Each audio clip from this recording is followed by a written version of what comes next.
Je vous salue. Je suis une femme qui poursuit une carrière épanouissante en tant que cuisinière. Cette année, je me suis mariée et je savoure les joies de ma vie de jeune mariée. Lorsqu'il s'agit de parler de mon passé, j'ai tendance à le garder pour moi dans la plupart des contextes sociaux. Mon cercle d'amis est limité et, à moins que quelqu'un ne soit extrêmement proche de moi, j'ai l'habitude de décrire mon éducation comme étant plutôt ordinaire. Pourtant, mon enfance n'a pas été de tout repos. Malgré cela, j'ai eu la chance d'avoir quelqu'un qui m'aimait beaucoup, mon grand-père, qui était ma seule famille. Dès mes premiers souvenirs, mon grand-père a été mon compagnon de tous les instants, m'entourant de son affection et de sa protection. Sans mes parents, je vivais comme un orphelin. Mon grand-père travaillait comme ouvrier sur des chantiers de construction pour subvenir à mes besoins. En grandissant, il a fait divers petits boulots, comme ramasser des vieux papiers pour les vendre ou vendre des fruits et légumes dans son camion. Pour cette raison, je n'ai pas de photos de bébé. Cependant, lorsque j'ai eu 6 ans, mon grand-père a décidé d'immortaliser ma croissance en m'emmenant dans un studio de photographie à chaque anniversaire. Je possède donc une petite collection de photos, prises à 1 an d'intervalle, qui témoignent de mon enfance. Bien que je n'ai pas fréquenté l'école maternelle, j'ai réussi à apprendre l'alphabet et les chiffres. Malgré notre situation modeste, la bonne réputation de mon grand-père dans le quartier a incité nos gentils voisins à s'occuper volontairement de moi, reconnaissant ainsi le travail acharné qu'il a accompli pour m'élever. Grâce à leur gentillesse, j'ai eu droit à des repas chauds et j'ai joué avec des enfants plus âgés qui m'ont appris de précieuses leçons. Chaque jour, mon grand-père revenait du travail et venait me chercher, ce qui créait des moments de complicité réconfortants. Nos conditions de vie étaient modestes. Une petite maison miteuse avec une salle de bain, une cuisine et une chambre. Il faisait froid en hiver et chaud en été, mais nous ne nous sentions jamais trop mal à l'aise tous les deux.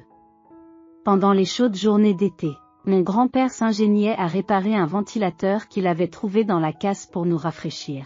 Tandis qu'en hiver, il me lavait et me couvrait soigneusement avec des couvertures usagées et des draps chauds qu'il avait ramassés. Il a fait tout ce qui était en son pouvoir pour subvenir à mes besoins, même si les ressources étaient rares. Le quartier où mon grand-père et moi vivions était très uni et solidaire. Même s'ils étaient confrontés à des difficultés similaires, nos voisins avaient plus de chance que nous et nous ont généreusement offert leur aide. Ils m'ont accompagné lors de mon premier jour à l'école primaire. Ont participé à tour de rôle aux journées portes ouvertes de l'école à la demande de mon grand-père et ont même préparé des repas pour ma sortie scolaire.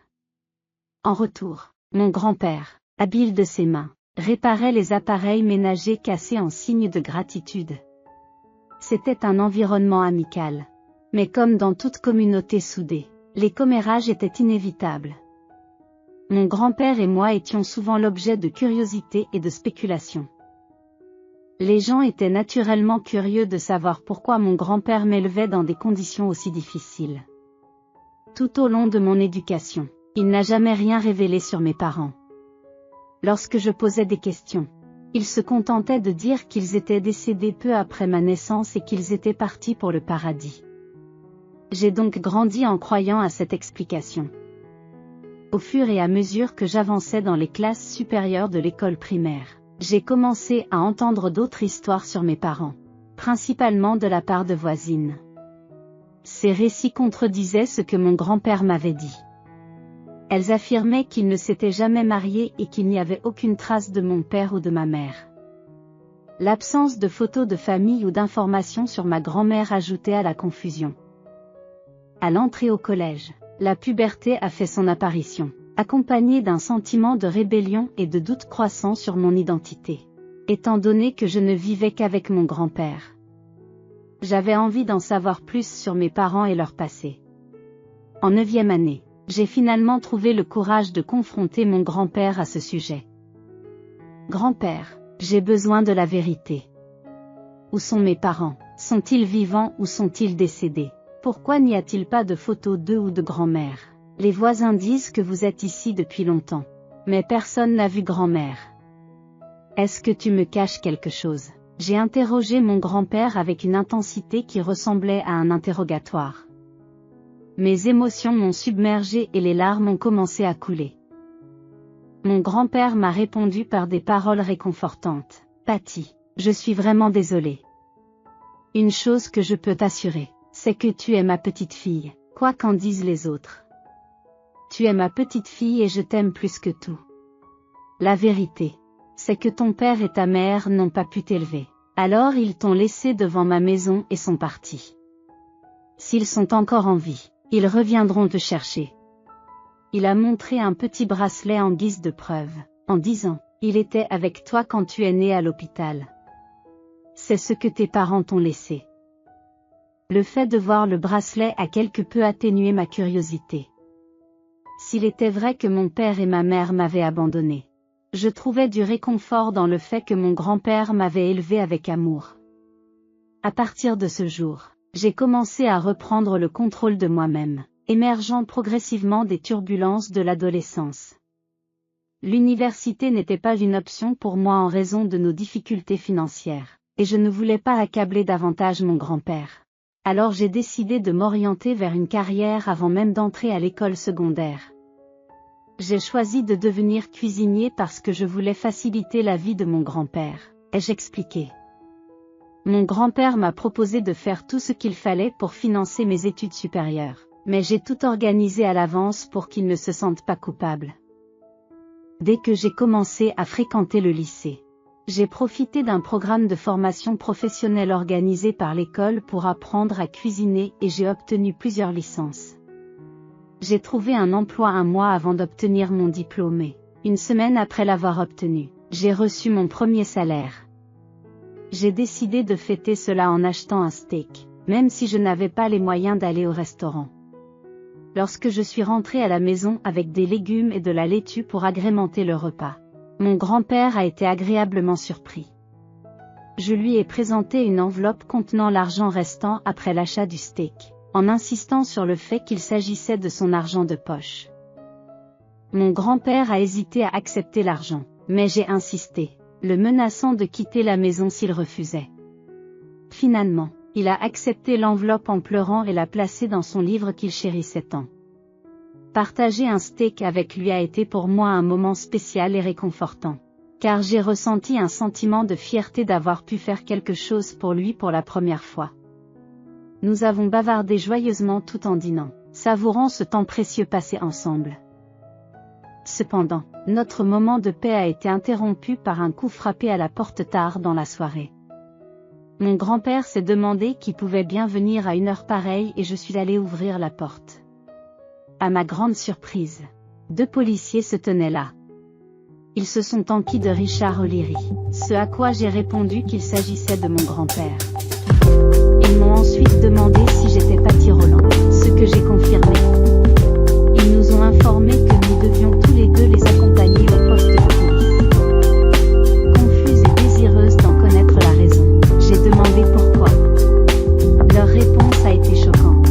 Mon grand-père était accusé d'avoir kidnappé un enfant. Je n'arrivais pas à comprendre pourquoi mon grand-père au grand cœur était accusé d'un crime aussi terrible. J'ai protesté avec véhémence, clamant son innocence. Malgré mes protestations, la police a insisté pour nous emmener au poste. Cette nuit-là, nous sommes montés ensemble dans la voiture de police et avons attendu à l'endroit désigné. Étrangement, mon grand-père est resté calme tout au long de l'épreuve. Au bout d'un certain temps, les policiers sont revenus avec une femme d'une 50aine d'années et un couple qui se tenait par la main. La femme s'est approchée de nous, les larmes aux yeux, et m'a serré fort dans ses bras. « Patty, c'est maman, je suis ta mère », s'est-elle exclamée. J'étais complètement déconcertée et choquée d'entendre le mot maman après tout ce temps. La réaction de mon grand-père n'a fait qu'ajouter à ma confusion. Il est resté calme et a dit, « Tu es enfin revenu, après tout ce temps. Tu vas bien maintenant ?» La femme d'une 50aine d'années a crié que mon grand-père avait enlevé la fille du président de leur orphelinat. Cette accusation semblait absurde et je refusais de la croire. Au milieu du chaos, le couple s'est approché de moi et la dame m'a demandé avec hésitation, « Êtes-vous Patty ?» J'ai maladroitement hoché la tête et elle a éclaté en sanglots, m'expliquant qu'ils étaient mes parents. Mes émotions étaient en ébullition alors que j'essayais d'assimiler cette révélation inattendue. L'attitude de mon grand-père m'a laissé encore plus perplexe. Il s'est levé calmement et a dit « Tu es enfin revenu, seulement maintenant. Tu vas bien maintenant ?» À ce moment-là, la femme d'une cinquantaine d'années a accusé mon grand-père d'avoir enlevé un enfant de leur orphelinat il y a des années. Elle a affirmé qu'un couple avait laissé un bébé à l'orphelinat avec une lettre indiquant qu'ils reviendraient chercher leur enfant. Cependant, il n'y avait ni dossier ni document d'adoption pour l'enfant. Et elle a souligné que j'avais disparu pendant cette période. Je me souviens à peine d'un incident au cours duquel un enfant avait disparu et l'un des employés, un homme plus âgé, avait brusquement quitté l'orphelinat, ce qui avait entraîné son licenciement. La femme a insisté sur le fait que mon grand-père avait commis l'enlèvement. Au milieu de la tourmente, un test ADN a été effectué sous le regard calme de mon grand-père. Il a demandé à la police d'entendre sa version des faits une fois que les résultats de l'ADN auraient confirmé la relation entre nous et le couple. La police a accepté et mon grand-père a commencé à raconter son histoire. Le couple a également exprimé sa volonté d'attendre les résultats du test ADN avant de prendre d'autres mesures. Dans l'attente des résultats du test ADN, mon grand-père est resté à la maison en vertu d'un engagement, et j'ai continué à travailler tout en restant avec lui. 2 jours plus tard, les résultats du test ont été révélés, confirmant avec une certitude de 99% que le couple était bien mes parents. Après 2 décennies de séparation, j'ai enfin retrouvé mes parents perdus de vue depuis longtemps. À l'annonce des résultats du test ADN, j'ai fondu en larmes et mes parents m'ont serré dans leurs bras, débordant d'émotions. Cependant, la directrice de l'orphelinat a réagi avec hostilité, jetant un regard à mon grand-père et l'accusant d'enlèvement. Elle semblait déterminée à nuire à sa réputation et à mettre fin à ses activités. Fidèle à sa parole, mon grand-père a commencé à raconter sa version de l'histoire.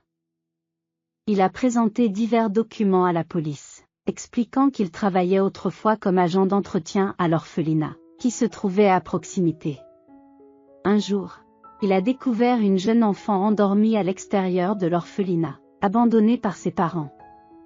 Lorsqu'il a voulu l'emmener à l'intérieur, elle s'est réveillée et l'a appelé grand-père. L'enfant lui tendit un sac contenant une poupée et des papiers, ainsi qu'une lettre indiquant que ses parents reviendraient la chercher. Mon grand-père a ramené l'enfant à l'intérieur, et c'est ainsi que j'ai commencé à vivre à l'orphelinat. Alors qu'il continuait à faire le ménage, il a remarqué la détresse et la tristesse fréquentes de l'enfant. Au bout d'1 mois, il a découvert que la directrice la maltraitait, poussée par les difficultés financières de l'orphelinat et l'arrivée d'un autre enfant. Mon grand-père a supplié la directrice de mettre fin au mauvais traitement, ce qui a conduit à son licenciement lorsqu'elle a refusé de céder. Soucieux du bien-être de l'enfant, il a décidé de m'élever comme sa propre petite-fille, tout en sachant qu'il s'agissait d'une situation éthiquement complexe. La police et moi-même sommes restés dans l'incertitude après avoir entendu son récit. La directrice de l'orphelinat est restée inflexible, affirmant que mon grand-père mentait pour la diffamer. Cependant, mon grand-père avait un atout dans sa manche, un témoin nommé Madame Kimberland, qui travaillait à l'orphelinat à l'époque. La police l'a rapidement recherché et son témoignage, associé aux photographies qu'elle avait prises de mes mains blessées et des blessures causées par le directeur, a corroboré la version des faits de mon grand-père. La vérité a éclaté plus tard dans l'après-midi, ce qui a conduit à l'arrestation du directeur pour maltraitance d'enfants. Lorsque j'ai retrouvé mes parents, j'ai appris qu'ils avaient eu du mal à me retrouver. Une fraude financière avait laissé mon père sans ressources, ce qui les avait conduits à me laisser à l'orphelinat. Lorsqu'ils ont tenté de me récupérer une fois que leur situation s'est améliorée, j'avais déjà disparu et je n'ai jamais été enregistré à l'orphelinat. Ce n'est que lorsqu'ils sont revenus récemment que le directeur a évoqué la possibilité que mon grand-père soit impliqué dans ma disparition, ce qui les a incités à le dénoncer à la police.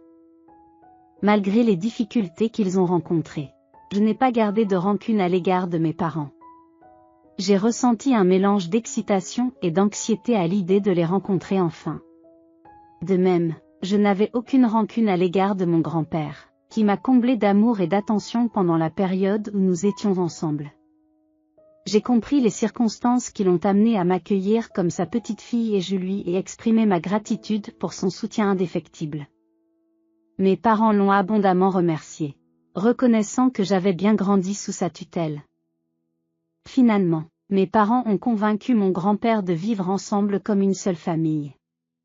Il leur a fallu s'adapter, mais ils ont fini par acheter une maison séparée à côté de la leur pour mon grand-père et moi. Nous avons commencé à vivre confortablement ensemble, à partager les repas, à regarder la télévision et à tisser des liens comme une famille aimante. Avec le temps, je me suis mariée et mes parents ont rejoint mon grand-père dans notre maison. Nous sommes devenus une famille unie, sans aucune gêne ni embarras. Pendant ce temps, la directrice de l'orphelinat a dû faire face aux conséquences de ses actes, car elle a été poursuivie en justice par mes parents. J'ai dû assister à la procédure judiciaire, au cours de laquelle j'ai rencontré mon mari, qui travaillait sur l'affaire en tant que procureur. Il a découvert toute mon histoire et a admiré l'abnégation de mon grand-père qui m'a élevé comme sa propre enfant. Cette prise de conscience m'a souvent fait réfléchir à l'extraordinaire acte d'amour et d'attention de mon grand-père, qui m'a valu le plus grand amour et le plus grand respect. J'espère que mon grand-père jouira d'une bonne santé et d'une longue vie. J'exprime ma sincère gratitude à tous ceux qui ont écouté mon histoire. Votre soutien, vos commentaires et vos j'aime sont inestimables pour moi. Je vous souhaite à tous une journée remplie de joie et de chance. Je vous remercie.